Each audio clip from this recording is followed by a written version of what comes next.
నెల్లూరు జిల్లా సంగం మండలం గాంధీ జనసంఘం వద్ద కనిగిరి కాలువ వద్ద పూడికతీత పనులకైతే మంత్రి ఆనం రామనారాయణ రెడ్డి పూజలు చేసి పనులకైతే శ్రీకారం చుట్టారు. మరి ఈ కార్యక్రమం ఎలా జరిగింది ఏంటి అనేది ఇప్పుడైతే మనం చూద్దాం రండి.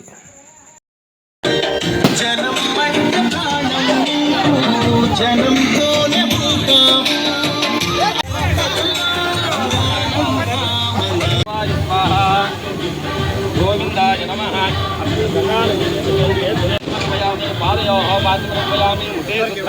ముఖే శుద్ధ ఆజమనగంధమర్పయామి.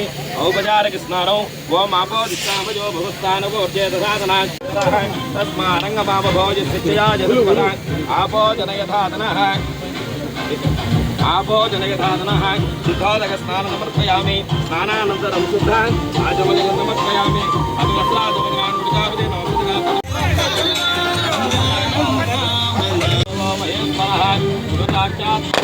తస్మై శ్రీ గురవే నమః. శ్రీ గురుభ్యో నమః. హరి ఓం. గంగేత యమునే తీరే వర్షే గోదావరి సరస్వతి నర్మదా యామే భద్రాజాతం స్వచ్ఛాతే సజ్జనదాయ నమః.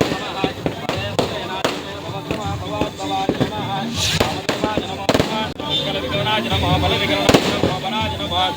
బలప్రదనాయ నమః. సర్వభూతగమనాయ నమః. మనోన్మనాయ నమః.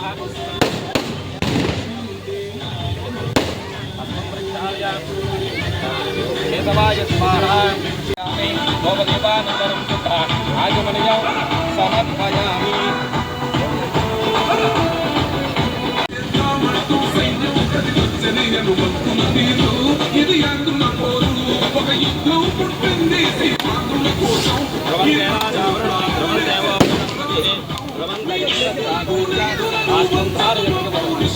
తస్మై దేవా తస్మై దేవా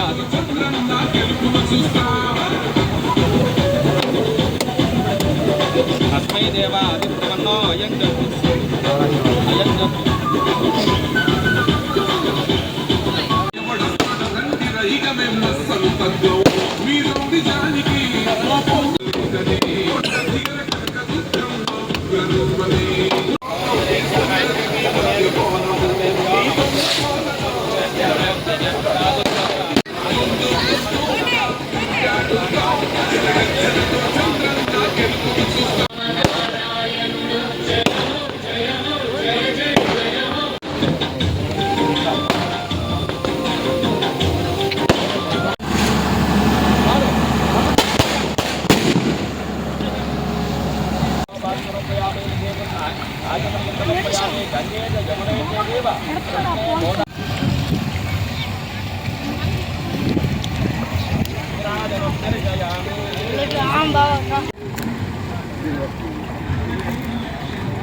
నీటిని మనం కాపాడుకోవడానికి, ఆ గంగమ్మ తల్లిని మన ఒడిలో కాపాడుకోవడానికి మనం ఏమి చేయాలి అనే దానిలో మీ అందరి యొక్క సలహాలు సూచనలతో మరింత ఎక్కువ జలకళని, జలసిరిని మనం, జలసిరి అంటే మీకు తెలుసు, సిరి అంటే సంపద. నీరు మన గ్రామంలో ఉండడమే మనకు సంపద.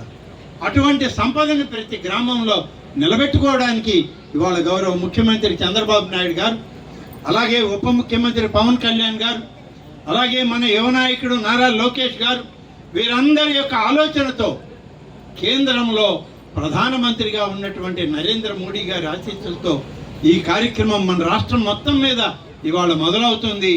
లక్షలాది కోట్లాది రూపాయలు ఖర్చయినా సముద్రానికి ఒక్క చుక్క నీరు పోకుండా భూమిలో కన్నా ఇంకిపోవాలి. భూమిలో ఎప్పుడు కావాలంటే అప్పుడు నీరు తీసుకోవాలి, లేదా చెరువుల్లో కాలువల్లో నీరు ఉండాలి. అంతేకాని ఉప్పు నీటిలో నీరు కలవకూడదు, మంచి నీరు అని చెప్పి ఇది ఒక పెద్ద పథకం కింద ఇవాళ మనం చేస్తూ ఉన్నాం. 100 రోజుల కార్యక్రమం. మీరందరూ భాగస్వాములు అవ్వండి. ఈ ప్రాంతంలో నీటిని కాపాడుకునేటువంటి కార్యక్రమం మీకే అప్పచెప్పబడుతుందని చెప్పి తెలియజేస్తూ ఈరోజు ఇక్కడికి వచ్చి ఈ పనులు మంజూరు చేసి ఈ పనులకి శ్రీకారం చుట్టి ఇవాళ భూమి పూజ చేసే కార్యక్రమానికి నన్ను ఆహ్వానించినటువంటి